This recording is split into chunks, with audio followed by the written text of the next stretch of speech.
dans des dessins similaires à ça, ça va être des flèches. Par contre, il y a des affaires que j'aime pas dans des flèches. Surtout comme on adapte tout ce que. Souvent, quand je dessine des flèches, c'est pour montrer un peu vers les points de fuite comme ça. Fait que souvent, je vous donne juste une petite ligne avec une flèche comme ça. Mais pour montrer le mouvement d'un élément avec une flèche de même, je trouve qu'il manque quelque chose. Puis, tant qu'à travailler en perspective, bon, on va essayer de créer des flèches qui sont dans la perspective. Fait qu'on va les traiter comme des objets. On va avoir le choix de les faire comme s'ils étaient épaisses comme des feuilles de papier. Ou si des fois, on va avoir la chance de leur donner une épaisseur, de leur donner un volume. Les deux vont fonctionner. Fait que je vais vous montrer un peu la technique, comment moi je viens les construire. Puis, ouais, c'est ça. Vous allez pouvoir en rajouter dans vos dessins. Tu vas rajouter vraiment beaucoup d'éléments qui sont dynamiques et assez intéressants à regarder. Je vais juste me ressortir quelques feuilles.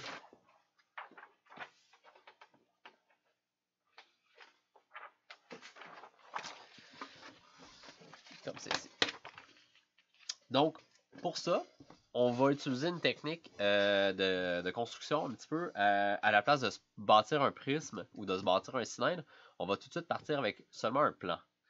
Fait que ça va être vraiment une technique en aplat. Fait que ce que j'ai besoin pour ça, ça va être d'un point de fuite vers la droite, bien sûr.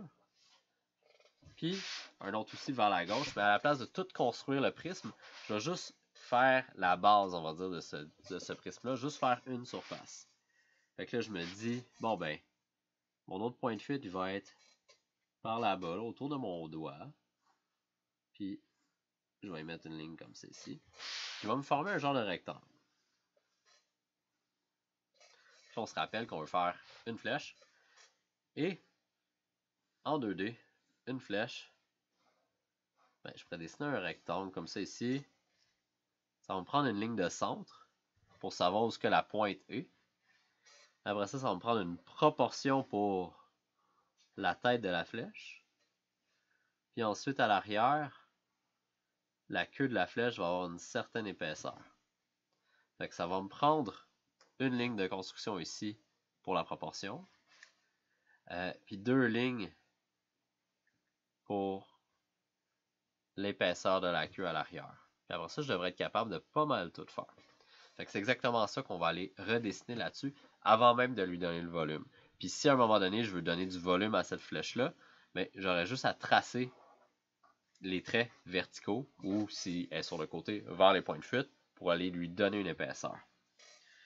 Donc, ça c'est à peu près le centre. Je me mets comme ça. Ma tête de flèche, je veux à peu près qu'elle arrive ici. Fait que je me fais, oh boy, une ligne qui s'en va vers la perspective, vers la gauche comme ça ici. Là, je peux déjà tracer le triangle à l'avant. Tout ça, c'est fait. Ensuite, ça me prend deux lignes ici. Fait que là, je vais peut-être y aller juste à la moitié. On essaie de rester dans la perspective, bien sûr. Ça, c'est la moitié. Ça, c'est la moitié. Puis, notre flèche est pas mal pleine. Fait que vu qu'en ce moment, je dessine un élément qui est quasiment 2D, bon, en fait, qu'il l'est complètement pour le moment, c'est pas nécessaire d'aller se donner un volume, puis après ça, d'aller dessiner sur les coins une épaisseur, puis vraiment avoir beaucoup de problématiques à ce niveau-là. Ça va faire beaucoup de lignes de construction qu'on va venir enlever peut-être 50% de la matière un petit peu de ce prisme-là.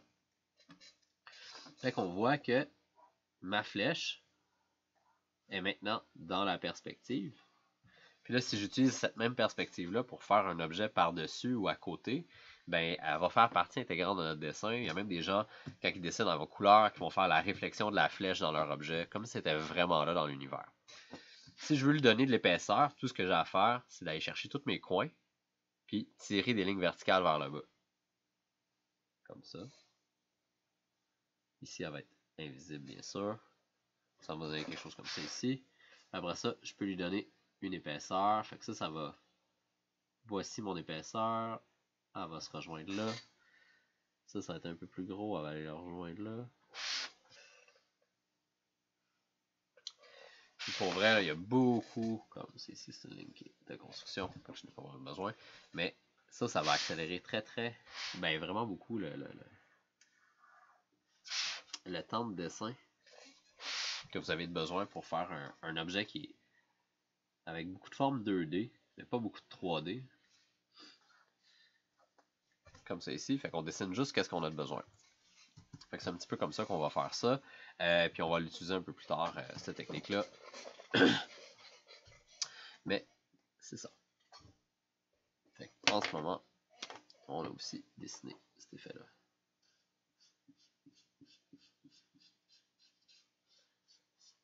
Et voilà. Good.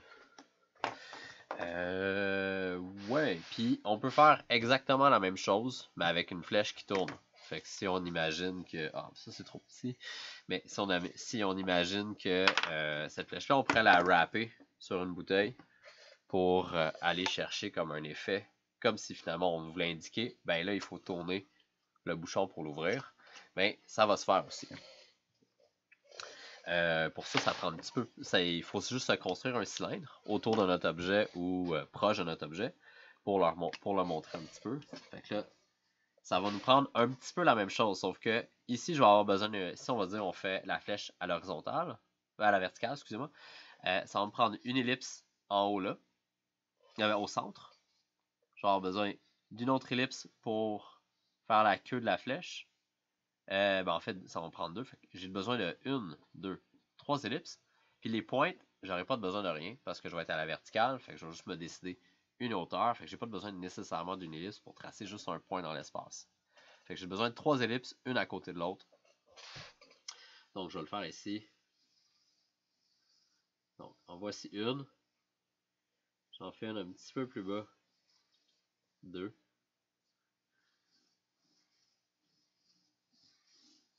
3. Puis voici mon réseau de 3 ellipses. Ça ici, ça va être le centre. Donc ici. Puis ça fait que ça c'est ma 1. Ça c'est ma 3.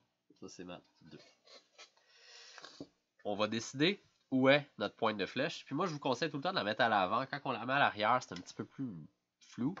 Fait que moi je vais la mettre ici à l'avant. Comme ça. Ensuite, je vais pouvoir peut-être même tout de suite décider c'est où que ma flèche a fini.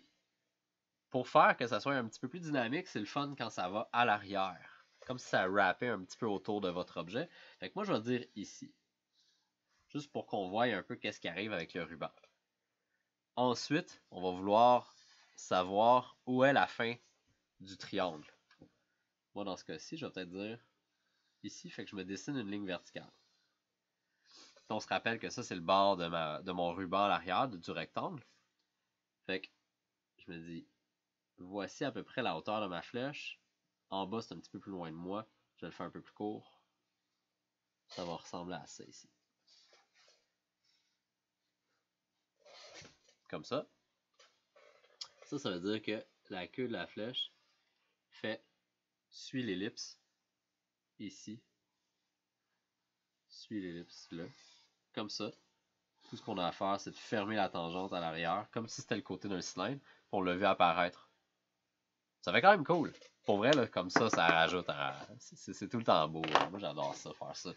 Puis, là, tout ce qu'on a à faire, c'est de dessiner ça avec une main de maître, puis on n'aura plus de problème.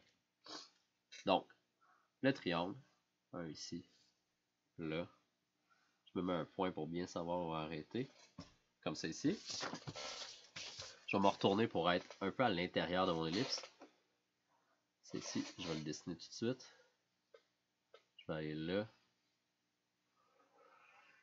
Comme ça ici. Là ici, je veux avoir une portion de ligne visible. Ici, la ligne de construction, ça redevient visible à l'avant. Fait que je vais peut-être juste, pour le moment, le faire plus en ligne de construction. Je vais faire ma ligne de tangence là. Comme c'est ici. Là, je vais la retracer. Ça me donne une flèche qui a tendance à vouloir tourner.